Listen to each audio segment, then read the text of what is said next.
আজকে আবারও বানিয়ে ফেললাম একটু অন্যরকমভাবে ইলিশ ভাপা। আর তোমাদের সাথে শেয়ার না করে কি থাকা যায়? তাহলে চলো দেরি না করে দেখে নেওয়া যাক। প্রথমে নিয়ে নিয়েছি কালো সর্ষে, সাদা সর্ষে আর কয়েকটা কাঁচা লঙ্কা। এটাকে ভালো করে মিক্সিতে পেস্ট করে নেব। আর একটা বেগুন টুকরো টুকরো করে কেটে নিয়েছি আর মাছটা পরিষ্কার করে ধুয়ে রেখেছি।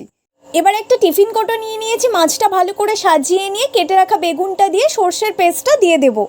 এরপর দিয়ে দেবো পরিমাণ মতো লবণ, হলুদ, সামান্য পরিমাণ চিনি, কয়েকটা চেরা কাঁচা লঙ্কা, পরিমাণ মতো জল আর কাঁচা সর্ষের তেল দিয়ে ভালো করে মিশিয়ে নেব। এবার টিফিন কোটোটা লাগিয়ে দিয়ে কড়াইয়ের মধ্যে কিছুটা জল দিয়ে জলটা একটু ফুটে আসলেই টিফিন কোটোটা জলের মধ্যে দিয়ে এমন করে জলটা দেবেন যাতে টিফিন কোটোটা একটু ডুবে থাকে। তারপর ঢাকা দিয়ে নোড়া বসিয়ে দেবো। একদম ঠিক 20 মিনিট মতো হতে দেবো। 20 মিনিট পর আস্তে করে ঢাকা সরিয়ে টিফিন কোটোটা নামিয়ে খুলে দেখি একদম হয়ে এসেছে। এরপর কাঁচা সর্ষের তেল দিয়ে ভালো করে মিশিয়ে নেব।